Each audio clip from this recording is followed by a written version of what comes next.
Hello dear students, स्वागत आप सभी का एक बार फिर से मेरे चैनल सीक्यू साइंस जोन पर एक नई क्लास के साथ में, एक नए टॉपिक के साथ में।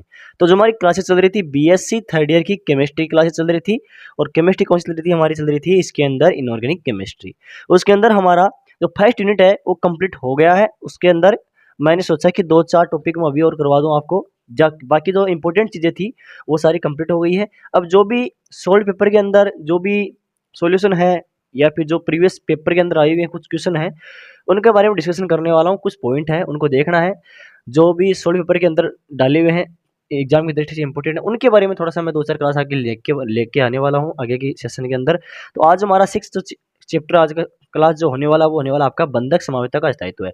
इसकी पिछली क्लास के अंदर पढ़ा था मैंने, इंपॉर्टेंट क्वेश्चन के बारे में डिस्कस किया था, शॉर्ट टाइप क्वेश्चन होते हैं उसके बारे में। आज का जो हमारा टॉपिक है वो आपका है बंधक समावेशिता का स्थायित्व है, स्टेबिलिटी ऑफ लिंकेज आइसोमर्स। ये इंपॉर्टेंट आप इसको कह सकते हो, ठीक है। मतलब इसके 60 to 70% चांस एग्जाम में आने के रहते हैं, 60 to 70% एग्जाम में आने के चांसेस रहते हैं, ठीक है। बाकी जिसको याद हो वो कर सकता है और जिसको नहीं याद हो तो भी कोई दिक्कत नहीं है। जो भी टॉपिक इंपॉर्टेंट है एग्जाम की दृष्टि से वो मैंने पहले करवा चुका हूँ मैं, आपको प्लेलिस्ट मिल जाएगी, उसके अंदर सारे के सारे डले हुए हैं, ठीक है। आई होप उनसे बाहर कुछ नहीं जाए, बाकी आपकी किस्मत है, ठीक है।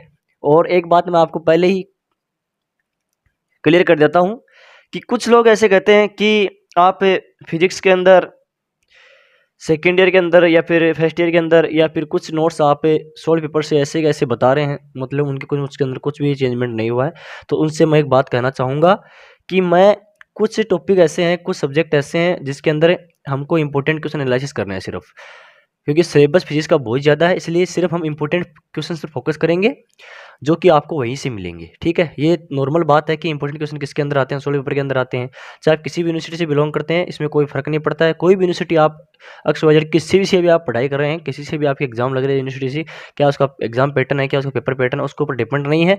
टॉपिक सेम है, बस थोड़ा सा यूनिट का डिवाइडेशन हो सकता है कि भाई पहले यूनिट वो हो सकती है, दूसरी मतलब आगे पीछे हो सकती हैं, बाकी चैप्टर और टॉपिक सब सेम है, ठीक है। तो उनसे मैं कहना चाहूँगा जो बता रहा हूँ वो कर लो, उनसे बाहर कुछ नहीं जाने वाला है। बस आपको थोड़ा सा बिलीव रखना जरूरी है, बिलीव रखोगे तो सब अच्छा होगा। अपने आप को पॉजिटिव रखो, ठीक है। और रिजल्ट देखना इतना शानदार रहेगा। बंधक समावेशिता का स्थायित्व देखेंगे आज, स्टेबिलिटी ऑफ लिंकेज आइसोमर्स। ये टॉपिक इतना हार्ड भी नहीं है, इसकी लैंग्वेज टफ भी नहीं है और इजी भी नहीं है, मतलब आप मॉडरेट लेवल कह सकते हो। समझने में थोड़ा सा आपका अजीब सा लगेगा, ठीक है। देखिए सहजिता का सिद्धांत आपने पढ़ा होगा, सिम्बायोसिस थ्योरी पढ़ी है अभी जस्ट मैंने अभी पिछली क्लास के 4th क्लास जो चैप्टर डाला था, प्लेलिस्ट के अंदर जाकर देख लेना। सिम्बायोसिस के बारे में मैंने समझाया अच्छे से, सहजिता के बारे में। देखिए सहजिता का सिद्धांत इस समावेशिता के स्थायित्व को समझाने के लिए सहायक होता है, ठीक है। CUCN इसके अंदर एक क्या होता है, एक चीज मैटर कर जाती है, एक चीज इन्वॉल्व हो जाती है, जो वो होती है लिगेंड।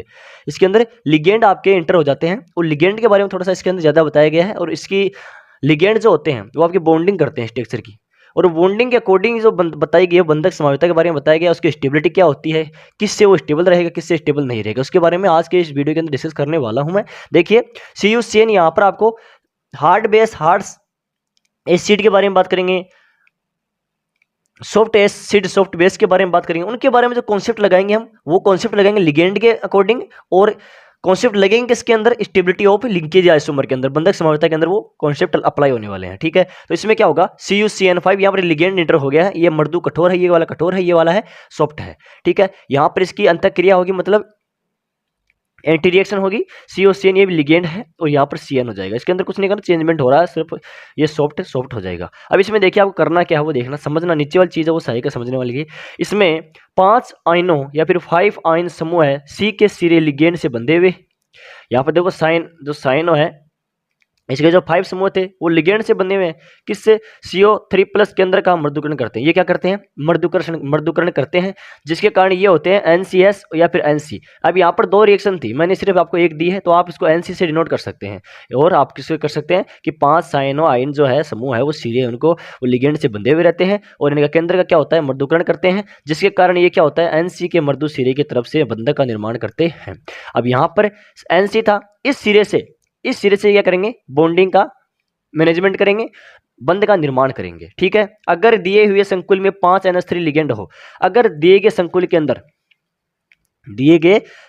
अंदर क्या हो, NH3 के कितने लिगेंड हो, 5 NH3 के लिगेंड हो, तब क्या होता है, धातु कठोर मृदु लक्षण प्रदर्शित करती है। अब इसमें क्या होगा, अगर 5 लिगेंड होंगे तब धातु मृदु मृदु नहीं करेगी और न ही सॉफ्ट मतलब न ही कठोर कठोर का गुण प्रदर्शित करेगी, न ही मृदु मृदु का गुण प्रदर्शित करेगी। सिर्फ करेगी तो डिफरेंट क्वालिटी करेगी, मृदु कठोर कठोर मृदु, ठीक है। मतलब सॉफ्ट हार्ड और हार्ड सॉफ्ट का जो लक्षण है, क्वालिटी है, वो आपकी डिनोट करेगी, मतलब प्रदर्शित करेगी, तथा दोहरे लिगेंड में संयोग करेगा। अब क्या होगा, अगर आपकी क्वालिटी अलग अलग होगी, दोनों की नेचर अलग अलग होगी, एक की सॉफ्ट होगी एक की हार्ड होगी, तो वो क्या होगा, दोनों डिफरेंट डिफरेंट लिगेंड के साथ में क्या करेंगे, ज्वाइंट होंगे, संयोग करेंगे, ठीक है। इसको आगे देखिए, यहाँ पर मैं ले रहा हूँ RH NH3 RH NH3 के होल 5 SCN की होल ट्वाइस, कठोर मृदु है यहाँ पर।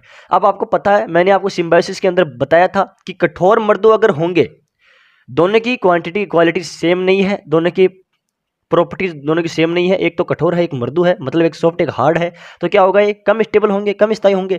मैंने सहयोगिता के अंदर क्या बताया था, सिम्बायोसिस के अंदर क्या बताया था कि दोनों की क्वालिटी सेम होनी चाहिए, प्रॉपर्टी क्या होनी चाहिए, सेम होनी चाहिए। या तो दोनों बेस बेस हो, सॉफ्ट बेस हो, या फिर दोनों हार्ड हार्ड हो, चाहे वो बेस हो चाहे एसिड हो, वो डिपेंड नहीं करता है, लेकिन सॉफ्ट सॉफ्ट होनी चाहिए या फिर हार्ड हार्ड होनी चाहिए। इसलिए ये क्या होंगे, अधिक स्थायी होंगे, मतलब क्वालिटी दोनों की प्रॉपर्टीज सेम होनी चाहिए। तो यहाँ पर क्या RH NH3 5 SCN 2+, कुछ नहीं करना है, इसको चेंज कर लेना, जो ये अगले वाला जो लिगेंड वाला पोर्शन है इसको चेंज करना है। देखिए सेम ऐसा कैसा है, NH3 5, यहाँ पर देखिए SCN था, यहाँ पर NCS हो जाएगा, ये 2+ हो जाएगा, ये हो जाएगा अधिक स्थायी, ठीक है। आगे देखिए, इसका पॉइंट जो है अगला है वो है, अतः इससे यही निष्कर्ष निकलता है कि समान प्रकार के लिगेंड अपने ही जैसे लिगेंड का चयन करते हैं, जैसे कठोर कठोर को और मृदु मृदु को, ये मैंने आपको बता दी। जो समान प्रकार के लिगेंड होते हैं वो आपको अपने जैसे का ही चयन करेगा, कि भाई बेस है तो मैं बेस के साथ रहूंगा, हार्ड हार्ड है तो हार्ड के साथ रहूंगा, और सॉफ्ट वाला सॉफ्ट के साथ रहेंगे। तो यही बात इसमें कही गई है, यही निष्कर्ष निकलता है कि समान प्रकार के लिगेंड अपने ही जैसे लिगेंड का चयन करते हैं, जैसे कठोर कठोर को और मृदु मृदु को। क्लियर है पॉइंट, आगे देखिए। अब बंधक समानता से रिलेटेड कुछ टॉपिक पॉइंट है, वो थोड़ा सा मैं डिस्कस कर देता हूँ आपको, इसको ध्यान में रखना है, एक एक चीज़ को लिख लेना, नोट कर लेना, कॉपी पेन साथ में ले लेना। इसकी बिल्कुल मत करना वीडियो को, वरना लॉस आपका ही है, मेरा कोई लॉस नहीं है इसके अंदर। आप पूरा देखते हो तब आपके लिए बेनिफिशियल है, अगर आप नहीं देखते हो तब आपके लिए आपकी लॉस ही है। मेरे को कोई फर्क नहीं पड़ेगा चाहे आप देखो चाहे नहीं देखो, ठीक है, वो आपके ऊपर डिपेंड करता है कि आपकी तैयारी कैसी है। देखिए, अब इसका फर्स्ट पॉइंट जो है आपका, बंधक समानता को संकुलों के बड़े हुए स्थायित्व को पाई बंधन के आधार पर समझा जाता है। अब इसके अंदर क्या होता है, जैसे हम सिम्बायोसिस की बात करें, सहजीविता की बात करें, तो क्या होता है, वो hard base hard, soft base soft, acid के बारे में बता करके उनका जो स्टेबिलिटी के बारे में जो आपकी डिस्क्राइब करता है, स्थायित्व की व्याख्या करता है, वो कौन करता है, सिम्बायोसिस करता है, समानता करती है वो। आइसोमर के जो प्रॉपर्टी उनके स्थायित्व के बारे में कौन बताता है, आपकी सहजीविता बताती है। और इसके अंदर एक चीज इंटरफेयर हो जाती है, वो हो जाती है आपकी पाई बॉन्डिंग। क्या हो जाती है, पाई बॉन्डिंग, पाई बंधन के आधार पर समझ जाता है। अब जो भी उस आइसोमर के अंदर समाविता के अंदर क्या होता है, जो भी संकुल होते हैं, जो भी क्या होते हैं, संकुल होते हैं, तो इनका स्टेबिलिटी होती है, स्थायित्व होता है, उसको कौन समझाता है, किसके अनुसार समझा जाता है उनको, उसको समझा जाता है पाई बंधन के आधार पर समझाया जाता है, ठीक है। सेकेंड पॉइंट है इसका, पाई बंधन लिगेंडो R3P की उपस्थिति में धातु के डी पाई कक्षक के सिरों के SCN बंध बनाता है। अब ये थोड़ा सा पॉइंट आपको डिफिकल्ट लगेगा कि यहाँ पर R3P क्या आ गया उपस्थिति में, डी पाई कक्षक क्या आ गया, ठीक है, इसको आप देख लेना थोड़ा सा, ठीक है। अगला है पॉइंट, भारी लिगेंड की उपस्थिति, यहाँ पर आप इसको मिस कर सकते हो, कोई दिक्कत नहीं, छोड़ दो, कोई स्किप कर दो आप इसको। भारी लिगेंड की उपस्थिति में लिगेंड स्थायी बंधक समानता में बंधित होता है। अब अगर भारी लिगेंड होगा, एक तो हल्का लिगेंड की बात मैं करूं और एक भारी लिगेंड की बात करूं, तो अगर भारी लिगेंड होगा तो अधिक स्थायी होगा। भाई किसी के पास में ग्रुप ज्यादा बड़ा है तो वो अधिक अपने आप को महफूज महसूस करेंगे, और जिसके पास में ग्रुप छोटा है वो अपने आप को हमेशा मुश्किल में रहेगा, मतलब कि उसको हमेशा संकट छाया हुआ रहेगा, ठीक है। इसलिए जो भारी लिगेंड रहेंगे उनकी उपस्थिति प्रेजेंस के अंदर क्या होता है, लिगेंड स्थायी बंधक समानता को प्रदर्शित करता है। स्टेबिलिटी क्या होती है उसकी, उच्च लेवल की होती है, मतलब हाई होती है उनकी स्टेबिलिटी। लिगेंडो का अत्यधिक कोणीय आयतन उनके त्रिविम विन्यास के बाद उत्पन्न करता है। अगर लिगेंडो में क्या होगा, जो कोणीय जो एंगुलर जो वॉल्यूम है, जो कोणीय आयतन है, उनका त्रिविम विन्यास, जो उनकी जो आकृति होती है, जो डिजाइन होती है, उनका जो डिजाइन सेटल का जो आपका एरिया होता है, अगर वो क्या होगा, डिफरेंट होगा, उनके अंदर जो एंगल का जो वॉल्यूम है वो क्या होगा आपका, डिफरेंट होगा, उनके त्रिविम विन्यास से क्या होगा, बाधा उत्पन्न करेगा। मतलब जो उनका आकार है, आकृति रूप में क्या करेगा, वो बाधा उत्पन्न करेगा, ठीक है। ऑब्स्टिकल बन के आएगा, कौन आएगा, लिगेंडो का अत्यधिक कोणीय आयतन। अगर आयतन अधिक होगा तो क्या होगा, उनका त्रिविम विन्यास में क्या होगी, बाधा उत्पन्न होगी, जो कि यह चीज आपके लिए अच्छी नहीं है। किसके लिए, बंधक समाविता के लिए, ठीक है। इसके मैं कुछ पॉइंट दूं आपको, देखिए MON कम त्रिविम विन्यास बाधा, इसके अंदर क्या है, कम त्रिविम विन्यास है। देख क्यों, क्योंकि यहां पर देखो एंगल बहुत कम है, यहां पर क्या है, जो आपका कोणीय आयतन है वो क्या है, बहुत कम है, इसलिए क्या है, कम त्रिविम बाधा है। और इसके अंदर देखो Mn हो गया, लेकिन यहाँ पर देखो, यहाँ पर डबल बॉन्ड वाला सिरा है, यहाँ पर ऑक्सीजन वाला है, यहाँ पर देखो एंगल, ये एंगल बहुत ज्यादा बन रहा है और ये वाला एंगल भी यहाँ पर ये वाला होगा, ये वाला हो गया, मतलब यहाँ पर 3 एंगल्स डिनोट हो रहे हैं। इसलिए क्या होगा, यहाँ पर जो कोणीय आयतन है वो अत्यधिक हो गया, जिसके कारण क्या होगा, अधिक त्रिविम विन्यास बाधा उत्पन्न होगी। ठीक है, अतः इस प्रकार बंधक समायोजकता का सहजीवन सिद्धांत पाई बंधन प्रभाव और त्रिविम विन्यास प्रभाव की उपस्थिति में सही ठीक कार्य करता है। अब ये चीज थोड़ी सी डिफरेंट आएगी इसके लिए कि इस बंधक समायोजकता के अंदर क्या होगा, जो भी आपका सहजीवन का सिद्धांत है, जो सिम्बायोसिस की थ्योरी है, वो तभी अप्लाई होगी, वो किसके अकॉर्डिंग अप्लाई होती है, किसके कारण अप्लाई होती है, उसका मेन रीजन जो है वो क्या है, पाई बंधन है, उसका प्रभाव है, पाई बंधन का इफेक्ट है, और जो त्रिविम विन्यास है, क्या है, त्रिविम विन्यास है, उसके प्रभाव की जो अनुपस्थिति होगी, अगर वह अनुपस्थित रहेगा तब सही ठीक कार्य करता है। अगर तीसरा आदमी इंटरफेयर न करे तब तो वो 2 आदमी काम सही करेंगे। तो क्या होता है, इससे बंधन समायोजकता के अंदर क्या होता है, जो सहजीवन का जो थ्योरी होती है, सिम्बायोसिस की जो थ्योरी होती है, सहजीवन का जो सिद्धांत होता है, वो तब भी अच्छा कार्य कर पाएगा जब इसके अंदर न तो पाई बंधन का प्रभाव हो और न ही क्या हो, त्रिविम विन्यास की कोई बाधा हो।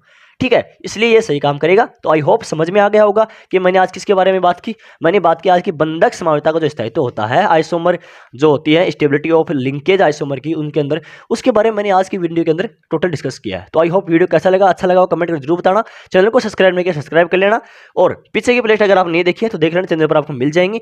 कमेंट करके जरूर बताना वीडियो कैसा लगा। Thank you.